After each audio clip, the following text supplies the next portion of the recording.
Ayan, kung natatandaan nyo, 2 years ago, nag-review ako ng about sa washing machine na automatic ng Whirlpool. Ito yun, 5.18 kilograms. Ayan. So, natapos na kasi, nasira na siya. So, hindi na namin siya pinagawa. And then, bumili kami ng bago. Ang bili namin dati dito, 2018, is nasa 13K. Ngayon, bumili kami ng bago, kapareho pa din niya. Ito siya. Yan, nakikita nyo. 6.5 na siya. Tapos Whirlpool pa din. Parehong-pareho pa din. Ayun pa rin yung connection namin sa tubig. Walang nagbago. Bakit ganun pa rin yung binili namin? Kasi sanay na kami gamitin yan. And then, ngayon, tuturuan ko kayo kung paano gamitin. Kasi marami nagtatanong sa akin kung paano daw gagamitin tong Whirlpool na to. Okay, sa experience sa 5.5 years na paggamit ng luma, gamay na namin to. Bali, isinaksak ko lang siya.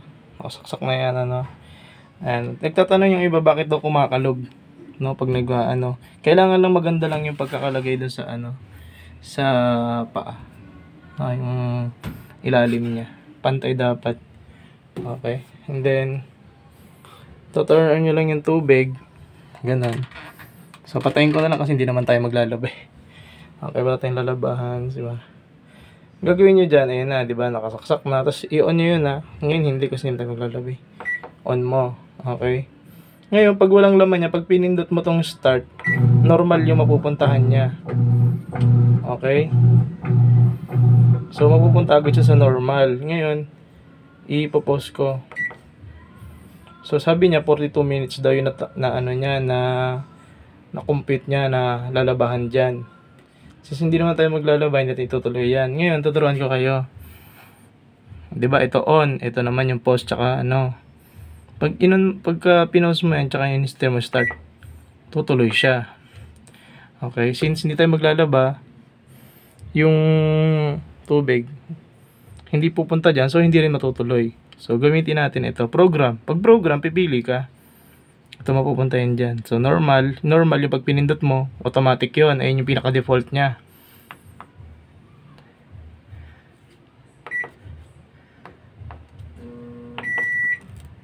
Ayan. Ngayon, gusto mo palitan, ganyan siya. Ayan, wala. Kasi kanina pinindutan natin, normal na siya. No? So, pindot ka dyan. Custom. Sa custom, turuan ko kayo.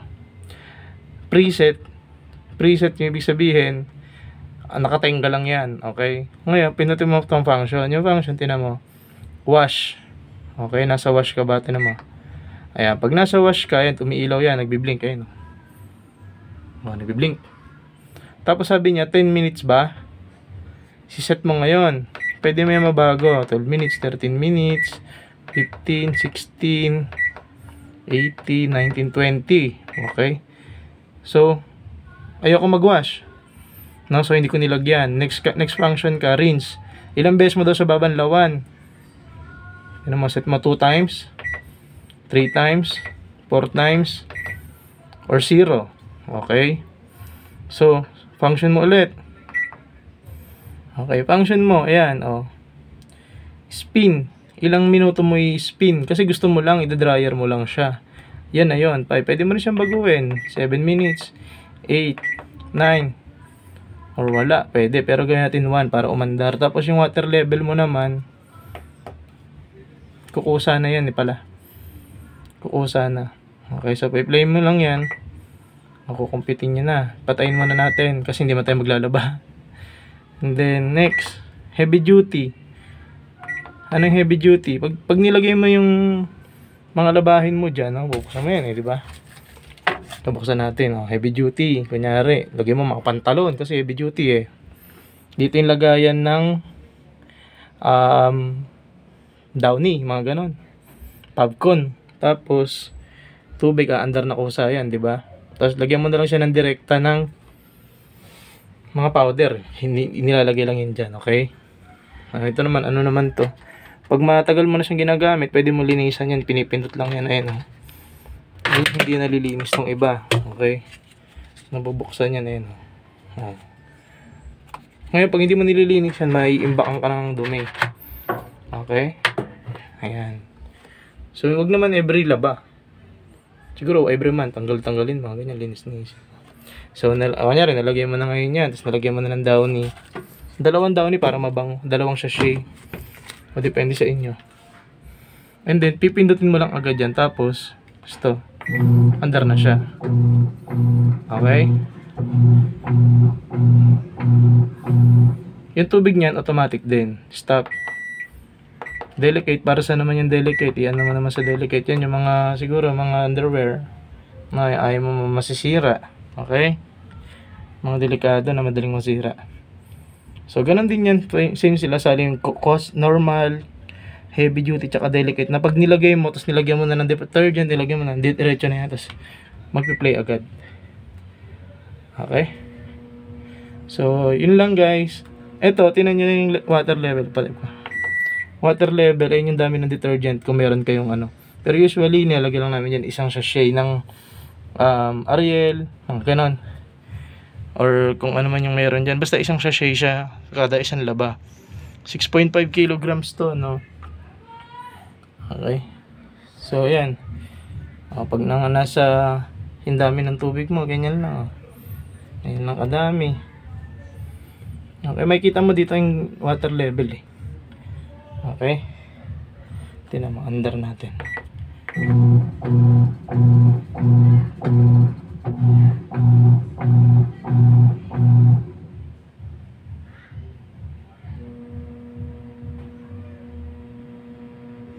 Under na siya. Ay, wala ba na yung water level? Alam ko dito yan eh, pag custom eh. Ay, hindi pala, no? So, tayin natin. So, makikita nyo, hindi yan na-andar. Kasi wala naman tayong tubig, wala rin tayong kung anong nilagay sa loob. Okay, pwede mo rin siyang paandarin, no? E5, meaning, binuksan mo siya habang nag-ano siya, habang nag-estimate siya. Okay? Pero pag naglalagay siya ng tubig, pwede mo siyang buksan. Pag kunyari, naka-normal ka na, tapos nag-aantay siya ng tubig, pwede mo siyang buksan. Kasi, dati ginagawa namin, kapag mahina yung tubig, nag-iiwan yan. Iwan naman yung problema niya. Yung iwan, ibig sabihin mahina yung tagos ng tubig niya. So, habang naglalagay siya ng mahina, ginagawa namin, tapos marami naman kaming tubig na naka-imbak, ginagawa namin, binubuksan namin to. Okay, so pagbubukas namin yan, pwede namin siyang lagyan-lagyan para kasabay ng paglalagay ng tubig. Okay, ganun yung technique namin dyan. So, ano pa yung mga naging problema namin dyan? Pag spin, yun, tinuro ko na kanina. Pwede yan, spin lang. Okay? Sa pantanong dyan, paano pag maiksi ito? Malayo yung ganun. Pwede mo siyang putulan. Gawa kayong hose, nabibili na hose. Dinidikit lang namin yan. Putulin nyo to, tapos, pwede dito sa gitna. Tapos, connectan nyo ng hose para humaba siya. Dikitan nyo lang ng adhesive. Ay, hantag doon, pipe adhesive ba yun? Yan, para humaba siya. Tapos, makakonect na siya. Next problem namin naman nun, yun, yung drain. Binili lang namin yan kasi maiksi masyado yung drain dati. Bumili kami ng mahaba. Nabibili rin yan sa mga repair. Sa mga washing machine repair yan. Sa mga kanto-kanto, yung mga electronic repair yan. Bumili kami yan dalawa. Para diretso yung tubig namin sa drain. Wala kaming ganun drain mismo eh. So, bumili lang kami yan. Okay? So, yun lang. Ano pa ba? Wala nang problema, yun lang. Whirlpool, baka naman, no? Nakadalawa na kami, oh. Solid. Okay, thank you guys. Sana may tutunan kayo, mag-comment lang kayo kung need pa.